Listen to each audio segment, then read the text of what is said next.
Welcome to the Tao of Pizza, where we feature top logistics leaders, entrepreneurs, and supply chain innovators and share their inspiring stories with a holistic twist. Mark Hiddleson here, host of the Tao of Pizza podcast, where I talk with top industry innovators in the warehousing, logistics, and supply chain business with a holistic twist. Before I introduce today's guest, Dr. Hoby Wedler, this episode is brought to you by Specialized Storage Solutions. Now listen, I've been in the logistics and storage industry for several decades, and I know I don't look that old, but it's true. We provide industry-leading warehouse storage solutions nationwide. So basically, if you have a warehouse that needs rack, shelving, carts, conveyors, or mezzanines, we help with the design, engineering, installations, inspections, and repairs to help clients optimize their logistics operations. You know, Hoby, sometimes people don't even realize we can actually help with permit acquisition services as well. We take a holistic look at your entire business supply chain ecosystem to develop the resources for continually improving your operation.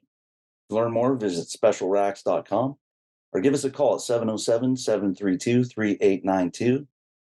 And I even give my personal email out for podcast listeners. So my email is markhiddleson@AOL. Shoot me an email if you're ready to take your warehouse, storage, and retrieval systems to the next level. Now today we have Dr. Hoby Wedler. Blind since birth, Hoby is a chemist, entrepreneur, and motivator of happiness. After earning his PhD in organic chemistry from UC Davis in 2016, Hoby went on to combine his love of science in the food and beverage industry as a product development consultant and sensory expert. Hoby's work was recognized by Barack Obama when he was named a champion of change for enhancing education and employment opportunities for people with disabilities, and also by Forbes Media when he was named 30 under 30 in the food and drink category in 2016. Hoby's a problem solver, a teacher, and someone who encourages everyone around him to elevate their happiness and live life with a positive attitude. Hoby, welcome to the Tao of Pizza podcast. Mark, it's an honor to be here with you, man. And I know you said you don't look that old, and I would agree. You don't look a day over 20 to me. Coming from you, it means a lot. I think good to hang out with you. I love the idea of this show. I love the fact that you're in the logistics and warehousing industry, but you like to talk to people that just have interesting backgrounds and different careers, and really appreciate all that you do. We're right here in Northern California together. I'm just over the hill in Sonoma County. I think you're in Napa, right? Yeah. Right from our first conversation, I knew we were brothers, and in a certain way. And we enjoy this Napa Valley, Sonoma Valley, the wine country. People always ask me if I'm in the wine industry, and I say mostly on the consumption side. There you go. Well, we're brothers of the 707, you know? Exactly. There it is. And good stuff. I want to make sure I give a big thank you to Dr. Jeremy Weiss of Rise 25, who introduced us. And I wanted to add, one of the first things I want to ask you is how did you meet Jeremy? Oh, that's a great question. So I actually, it's the answer. Hey, first of all, thank you, Dr. Jeremy, for connecting us. He really has introduced me to some amazing folks like yourself. I met a guy during the pandemic by the name of Justin Breen, and Justin is a really good connector. Connected me with Jeremy's business partner, John. John connected me with Jeremy, and being entrepreneurs and kind of scientists, he's a chiropractor and now an entrepreneur, just focusing on the e-commerce business. We just hit it off, and we did a really fun show on his podcast, The Inspired Insider. And I said, man, when you come across interesting folks that want guests, let me know, because I always like talking to interesting people. And you are a great example of that, my friend. That is awesome. Yeah, Jeremy and John, they're the founders of Rise 25. They help businesses develop their top clients, referral partners, and strategic alliances through podcasts. Yeah, so cool. I'll have it in the show notes, but I'll put their website to rise25.com. Perfect. Yeah, that's awesome. Good so stuff. How did you get involved in the food and beverage industry specifically? That's a great question. So growing up in Sonoma County, which is one of the wine growing capitals of California for sure, Was always fascinated when I was a kid with things that were being done in my community and then had greater impact outside my community. So this whole fact that I sort of knew that grapes were being harvested from vines almost literally in my backyard and then, sold, turned into wine and then sold as a premium good throughout the world just fascinated me. And I don't know what it was, but I always had an interest in that aspect of the wine industry, not really in the tasting aspect, of course, 'cause I was still a kid. But when I got old enough to really start getting into wine and taste wine, I loved the combination, and I still love the combination of flavors. What I realized when I started tasting wine and experiencing wine is that, you know, it's for me, it's all about understanding flavors and knowing what flavors are and kind of being able to describe them and think about them. So I didn't realize I was doing this at the time, but I've always loved to cook. I've always spent time with my parents in the kitchen. And I think it was for my 10th birthday, my parents bought me a 42 quart, so 10 and a half gallon soup pot.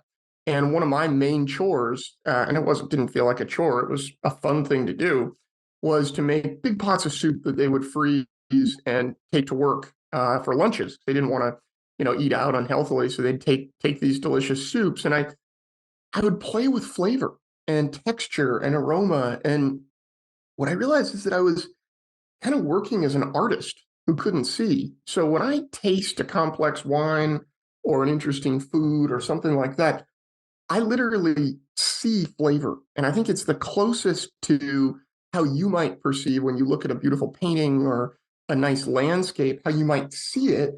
I can taste it. And I have a good understanding of how flavor, aroma, and texture can meld to, form their own language. And I have a couple of different avenues that I work a lot in the food and drink industry. One is with helping with product development. That can be a product that's just getting started or someone's product that's already been on the market and they need help scaling it up or changing it around.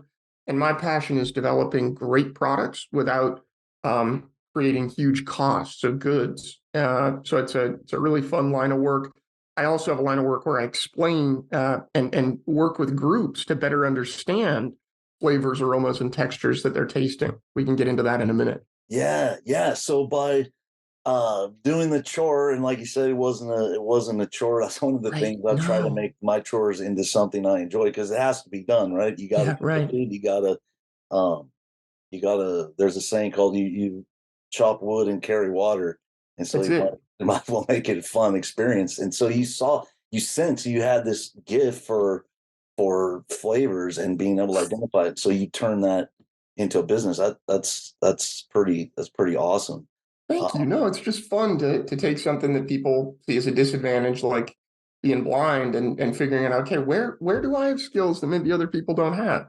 yeah, and they can open doors that we didn't even know that were available to us. And that's what I love about your work. And I'd like you to Well, and share. that's, what I want to, I don't mean to interrupt you, Mark, Yeah, but I just please. want to say that's exactly what you do in the logistics industry. And how are you seeing that? I just see you as creating possibilities and opportunities for your clients that, that they maybe didn't see before. And you sort of help guide them to the solution that's best for them. And, you took something like the warehousing and logistics industry and made it your passion and made it what you do. And, you probably are one of the world's experts on it. So you can help people discover what they don't know. That is one of the greatest descriptions. I'm glad that we have this on tape because it's so true. Because there's very few companies that have somebody like me, and some big companies like Amazon, they probably have one or two Mark Hiddlesons on staff for every project. But most clients, most business owners can't afford to have somebody on Right. staff, and so we're kind of a plug and play. I And what love gives it. us an advantage is I'm in so many different industries: the beverage industry, construction industry, third party logistics, and we can kind of bring that. So that's a great description. So uh, Totally. I'd like you to share a story about a client that you work with as a consultant and your truly blind tasting experience, tasting in the dark. Yeah. And so I'd love to. in 2011, I got a super random call from Francis Ford Coppola's team. As you know, he's a film director and producer to The Godfather and a few other movies in his day. And his love was actually, his love for art started when he made wine as a kid with his uncle in the basement of their apartment building, and just fell in love with the fact that you could transform something relatively boring like grape juice into something interesting and complex like wine. So he knew that he wanted to find a way to make enough money to open a winery, and he did that with the film industry.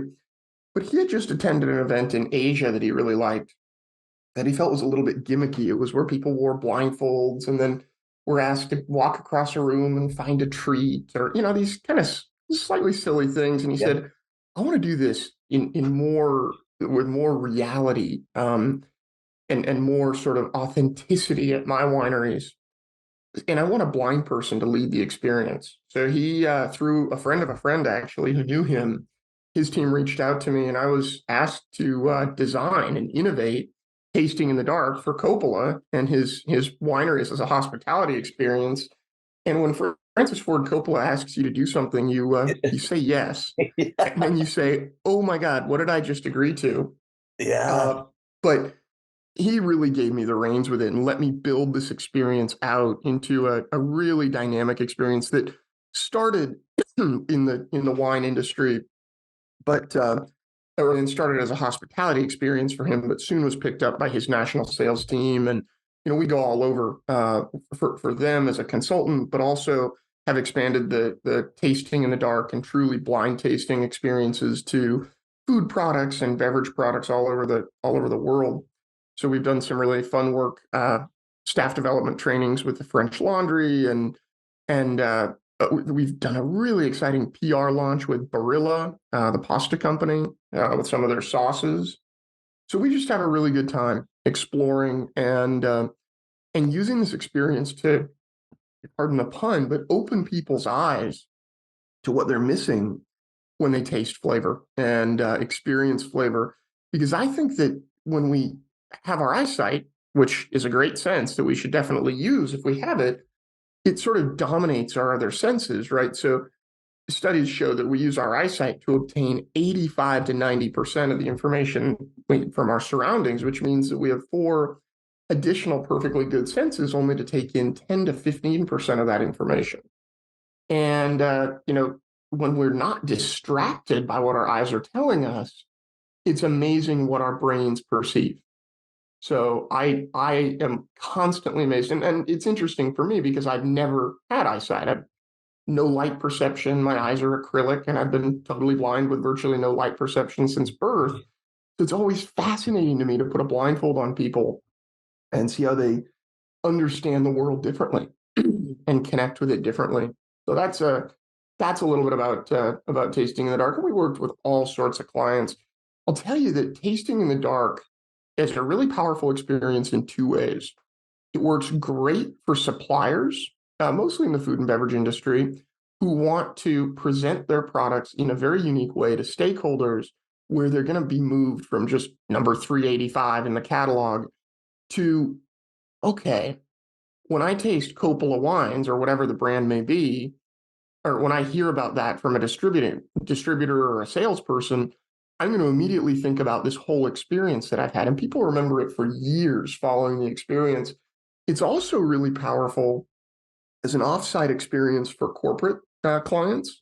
So people who come to Wine Country, or I often go to them, they want to do some exciting team building activity and want a good way to do it. And this tasting has proven to be a really fun offsite experience for people. So clients tend to be either food and beverage suppliers or companies wanting to do something really fun for their employees. Yeah, and you're traveling all over the place. You're not just doing this in the Napa Valley and Sonoma Valley. You're because I know it took us a while. I think it took us a couple months. That's my bad. Yeah, I'm really well. It's just we had a few conversations early, but I'm really glad we connected. But I know you were in different countries. I forget where, but where are some of the places you've been in the last few months? Oh man, yeah. So we have a client, not with Tasting in the Dark, but a product development client in New Jersey. So spent a lot of time in New Jersey, and then we were just in Italy, actually presenting at an international wine business conference. That was a tasting in the dark, and Verona, Italy, revolving around all Italian wines, and it was just a lot of fun.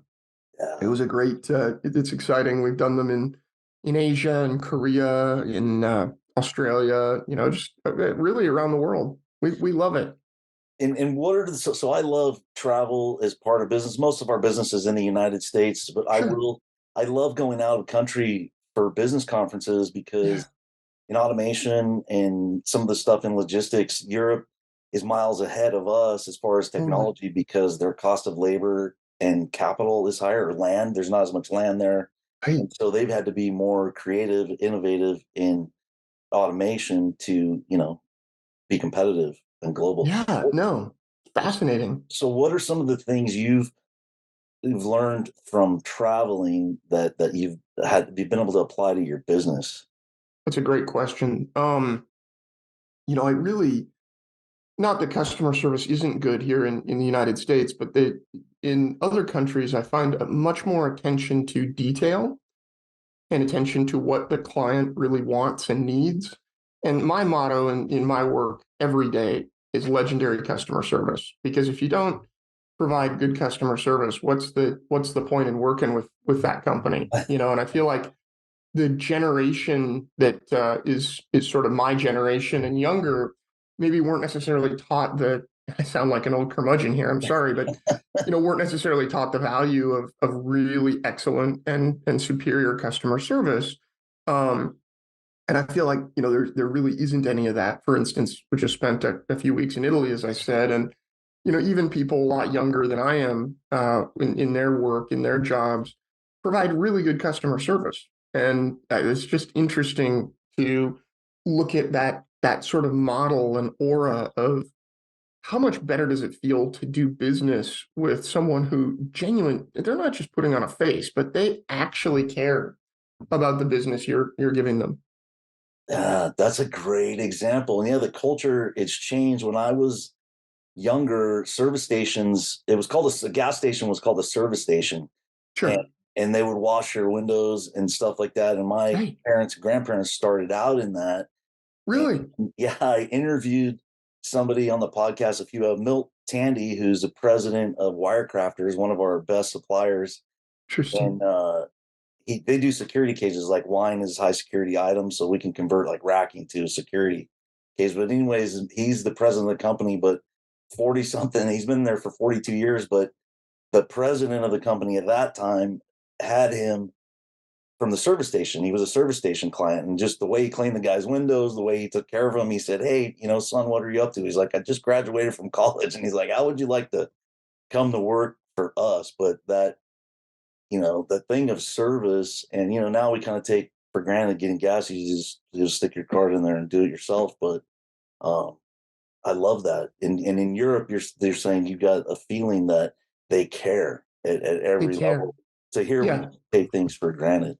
Well, and then when you eat food in a restaurant, it's like it was actually made fresh, and they're not cutting corners. I feel like one of the things that we need to be really careful of as entrepreneurs and business people in the United States is that we remember a sense of being thorough and not cutting corners and really stepping in and putting yourself in the shoes of your client and giving them the best possible experience they can have. Because if you do that, this is sort of this interesting subconscious thing that I think about and work on uh, as a sensory expert and really as an emotional intelligence expert. If you make someone feel cared about and good, you are giving them a positive emotion that feels, I know this sounds really primal, but you're creating a psychological positive experience. They feel happy, they feel cared about, they feel nurtured, they feel loved. And who's not going to go back to that? Right. But Absolutely. the minute that we feel like someone is just doesn't care and we're not that important to them, we're going to feel frankly not cared about. And whether we think about it and internalize it or not, that makes us it puts a mental block in our mind. Okay, I'm never going back to that place where I didn't feel cared about. Yeah, and you might not even know what it is, but you know for a fact Totally. you're not going back. There was Right. something. No, you're right. You Right. might not be able to name it, but it will be like a feeling like you're not going back to that. Yeah. Well, we also design products is another hat that I wear. I do a lot of work in the emotional intelligence space, and we design products and product packaging with sort of a twist of, hey, most designers are focusing so much on the visual and what people see, and not nearly enough time and effort on, how does the packaging feel? How does it sound? So, if you make a bag that chips are in, for instance, and you make that bag really crinkly and loud, people are going to hear it and be jarred whenever they go grab a chip. And frankly, they're going to feel more guilty because they're reminded more glaringly whenever they're eating a chip. Yeah. Kind of fun, isn't it? Yeah. Yeah, it is. And you do think of that with the bag and some, especially if there's not a lot of other sound going on, and you go to open that bag, the sound is, it can be overwhelming. Totally. Yeah. Yeah. And then is there anything else? Because I'm fast, the emotional intelligence piece is I'd love to hear more about the emotional intelligence and product design. What else can you share Yeah, about that? it's just something that I'm so passionate about is creating, and I don't do this for the sake of wanting to make people psychologically happier so they'll keep coming back for more, even though that's sort of a happy byproduct of it. Right. I do it because I want people to live more fulfilling lives. Like my goal is to have people live the best possible life while they're here and be as happy as they can be.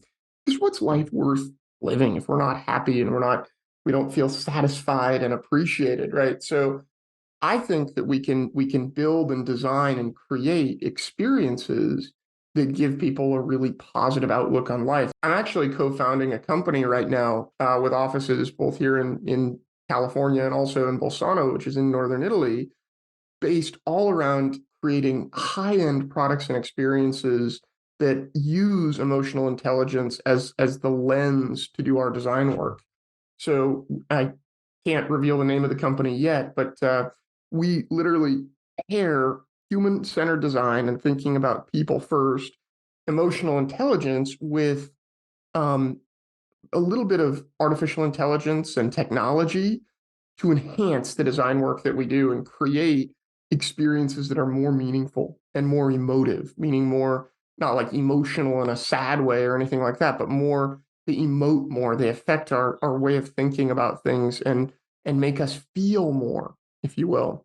Yeah. And we actually work with folks in the applied neuroscience space to look at brainwaves using electroencephalograms or EEGs to figure out when people are experiencing those positive and those negative emotions, to come up with tendencies and trends, when we're designing so that we can design to make our experiences that much more positive and intriguing to people.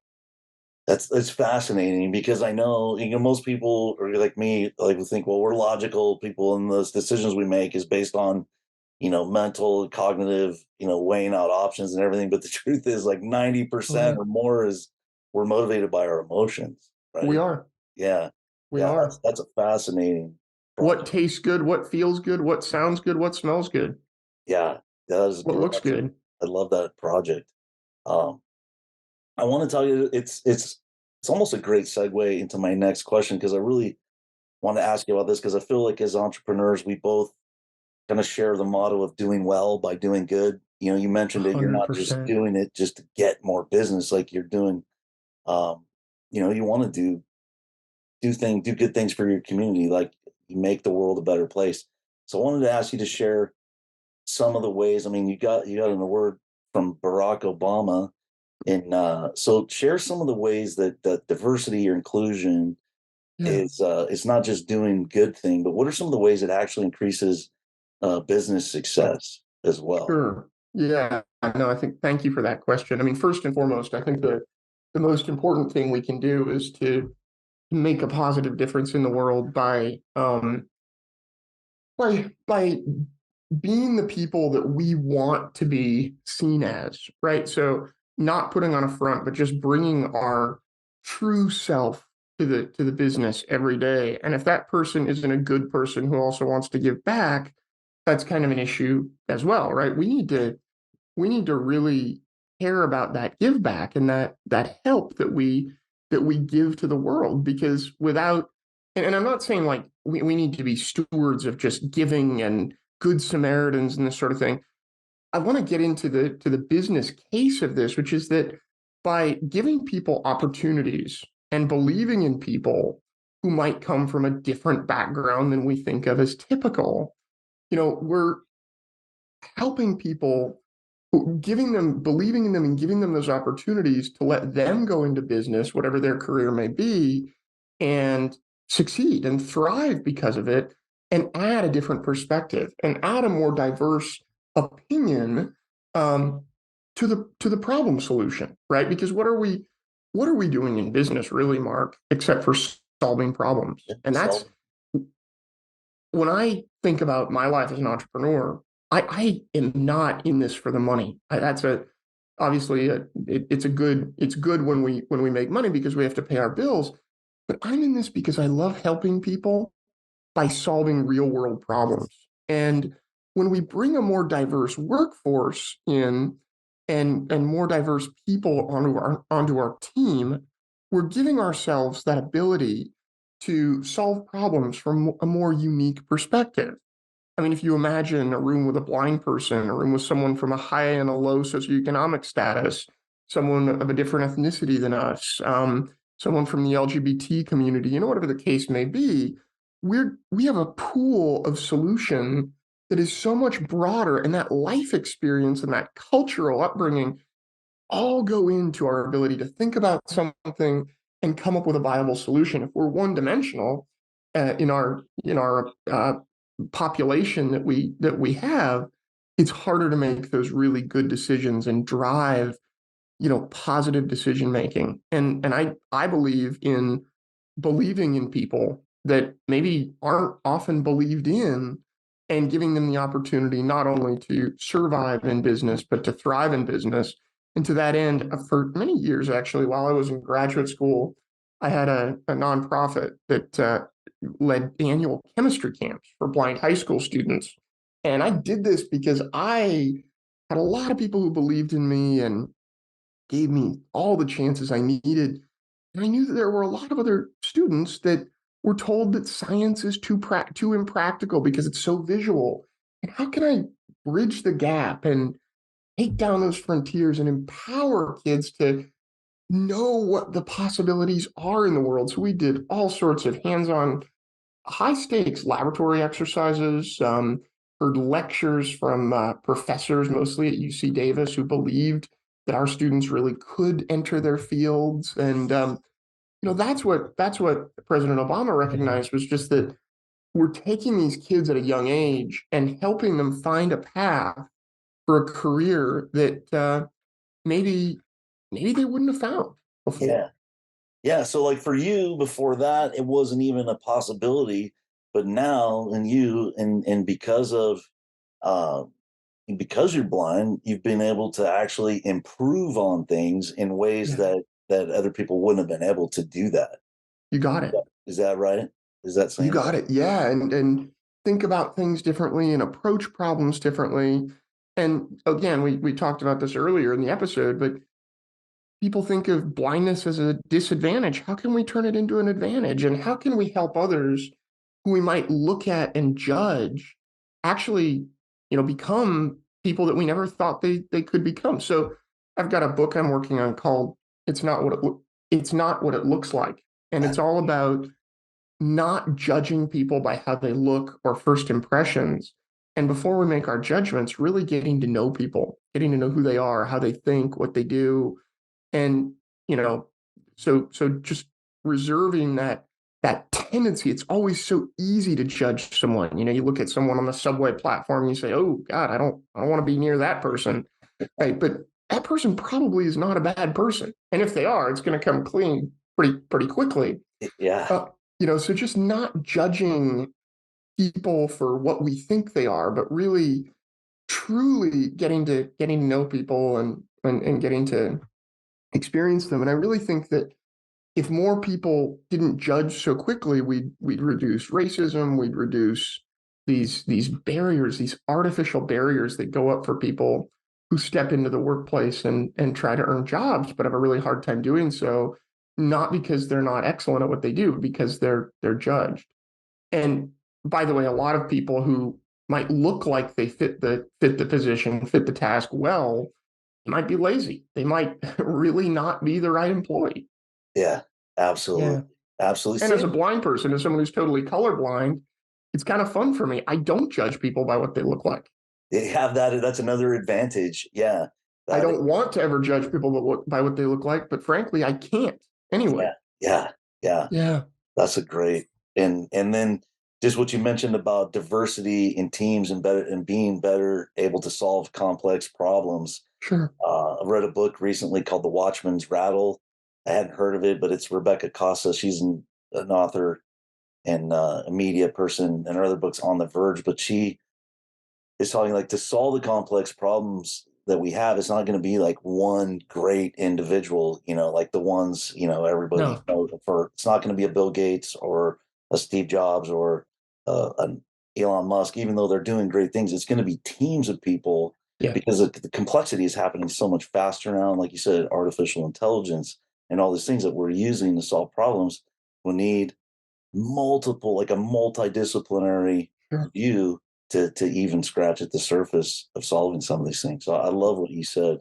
The other thing that we need to just to add to that, you need a good team, but in order for a team to work well and be able to really add their opinion, we need a culture of collaboration. And I think so many people forget that in business. I have a business partner, and we pretty much work in our company. We work with contractors, so we're sort of the only full-time employees, so to speak. But like creating, and even when if you're a solopreneur working with clients, creating that collaborative culture is such a, I don't want to say forgotten, but it's such an important part of doing really excellent business. It really is. And most companies, our company has been the same way. I mean, I started out, I was until 5 or 6 years ago, I was a one-man band and we Sure. subcontracted everything. I mean, we subcontract our engineering, we subcontract the installations, a lot, like anything that I could Right. have somebody else do.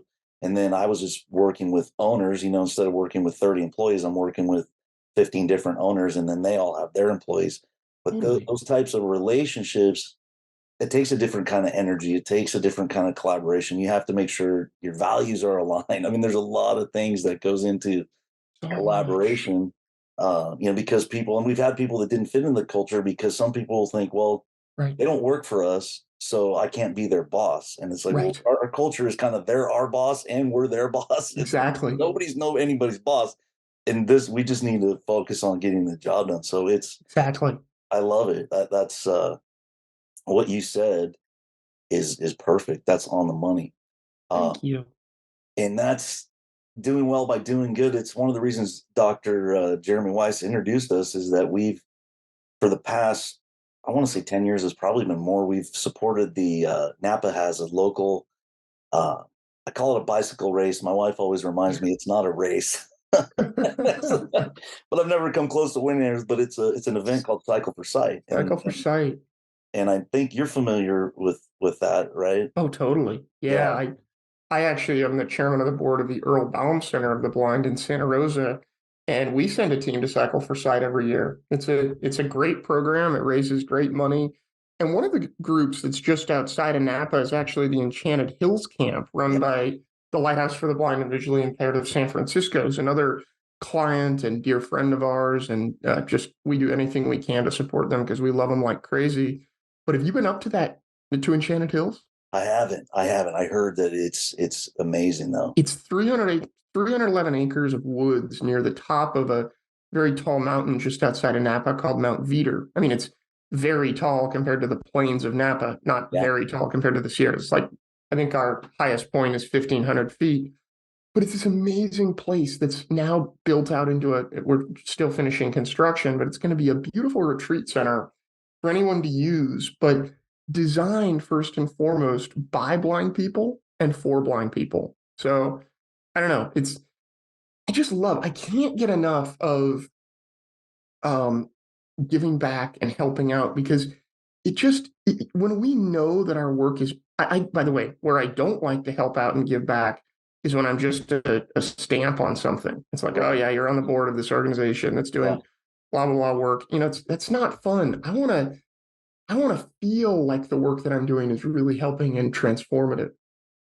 And boy, when I support the Earle Baum Center, the Enchanted Hills camp with the lighthouse, I get that feeling that we're helping people be better people and live happy lives.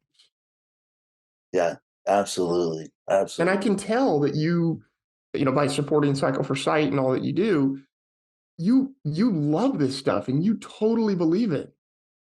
Yeah, it is. Yeah. It's in the group of people that are involved, it's a great group. And I know they've been involved in the what's the name of it? I'm gonna have it in the show notes too. The Enchanted Hills Camp is what it's Yeah, the Enchanted Hills Camp and Retreat, which is yeah. a part of is owned by the Lighthouse for the Blind and Visually Impaired of San Francisco. Yeah, their director is a dear friend of mine, Tony Fletcher. Always puts together a great cycling team. So Awesome. Awesome. love supporting in any way we can. Are So you a biker yourself? yeah, cyclist, yeah. And like Mount Veeder, when you say Mount Veeder is steep, if anyone who doesn't believe it should try to ride their bicycle up Oh. there because it's like I think it's like 1,800. Well, yeah, it might be it's 1,500, but No, I it's think the top of it's 1,800 feet. yeah, and that's great. And we're almost out of time, and I wanted to make sure uh that I ask you if you have any favorite conferences you go to or favorite tools and software that you use. Yeah, I love any conference put on by the Culinary Institute of America. I work Yeah, as an adjunct faculty member there. They have a campus in Napa, one in St. Helena, and one also in Hyde Park, New York. So I love in the food industry. I love supporting them. Anything also done by the Small Business Administration. As a small business owner myself, I really support that. And in terms of software as well, my computer talks to me. I have a text to speech software called JAWS for Windows, produced by a company called Freedom Scientific. So I use that a lot. But in terms of like project management software, I love using Asana. One thing a lot of people don't know about Asana is that the founder of the company's dad, I think it's his father, was blind or is blind. So he had made a point to make it accessible. Um, I really like that. And the other thing from a social media perspective, I know I'm going to sound like a young kid here when I say this. I went from the old curmudgeon to the young child. Uh, I don't want anyone to discount the relevance and importance of getting on TikTok. We all know about Facebook and Instagram. I've actually had a lot of success in reaching out to people, reaching out to my audience on TikTok. So don't lose sight of that. Don't lose sight of these new trends that are so easy to just sort of say, oh, that's not important. You'd be surprised. So think about yeah, that. yeah. Those are great. Thank you for sharing those. I mean, that's a question I've been asking people, and those are some great responses. We just started using Slack, and Yeah. I'll have to check out Asana, and that's Check out great. Asana. And I'm not dissing Slack or anything, but Asana's just a lot more accessible to me. Yeah, yeah, and the tools you mentioned, and I will say it's been seamless. I'm amazed. We've been able to. I've had to automate my calendar, Yeah. and just we've been able to communicate whether it was phone or computer or email. I'm Amazing. amazed that you were totally able to. I mean, we're 100% on track with That's everything with awesome. our scheduling. That's Um, so cool. yeah, so those are some great the insights and the content. We love the CIA. The ones here at Copio, that's in Napa. That's just a few blocks from my office, and then the castles in St. Helena, Yeah. and then what's the one in Hyde Park, New York is actually, I think it's where they were founded. yeah, Yeah, wow, it's another beautiful place. Really cool place to hang out. One of the things that I just want to share with your audience before we close is that above all, we've talked about business, we've talked about all sorts of things today, but the most important thing is that you open your mind and let yourself live with a truly abundant mindset where you don't hold yourself back and where anything is possible. Because the biggest roadblock, I'm convinced that the biggest roadblock we all face is our minds. And if we can open our minds and let ourselves move forward freely, let me tell you, you can do anything you want. And don't forget that while you're doing all this, to be happy. Happiness and finding joy in life, it's so much more important than money. It's so much more important than things. Just remember to be happy and do something nice for someone every day. Wow, that is awesome. Hoby, you summed up my show better than I could have myself. That's it's beautiful. Folks, Thank you. this is it's Dr. Hoby Wedler. This is a great conversation. Hoby, I'm so appreciative that you joined us. I'm so excited about this. And I want to let you know, Mark, that people should feel free to reach out with me anywhere. I am at Hoby Wedler on all the social media platforms: Facebook, Instagram, TikTok, LinkedIn. That's HOB as in boy, YWEDLER. Reach out through my website, hobywedler.com. And also, I'm going to give out my personal email as well, Absolutely. Hoby@hobywedler.com. And I'll Shoot me make a sure note. that we put that in our show notes too. So thank you so much for sharing that. Um, I had such an emotional response to what you This is so said much at the fun, end. Mark. I forgot to ask you that. You are awesome, Dr. Hoby. That was awesome, man. Thank you so much. It was Thank so cool. you. That Yeah. was so much fun for me, and I really mean it. I love the concept of your show and your business, and you know it's so funny how you and I can be in such different industries, but yet so aligned in so many ways. Yeah, what you said at the end there was just beautiful, man. And Thank you, man. yeah, I can't I mean I agree with you 100%, and it's sometimes hard to get across to people that you're not just saying it, but Totally. the No, way it's a life, it's a way of life, and I can tell, with your business, with your everything you've done, you've been able to open your mind up and realize the possibilities of an open mind. yeah, because So, it's I'm the worst one of being in my own way. yeah, I know we all are. I am bad too. That the reason I say that is because I'm terrible at it. Yeah, exactly. Exactly. I'm That's why always it putting was roadblocks up. humbling to hear you say it because it's like, yep, that nope, that's it. Yep. Yeah. Thank you again. I can't say Thank you, Mark. yeah, And I can't wait to see how this show does and be in close touch with you. yeah. I'll stay in touch. That This is is an honor. really cool. Thanks for listening to the Tao of Pizza podcast. We'll see you again next time, and be sure to click subscribe to get future episodes.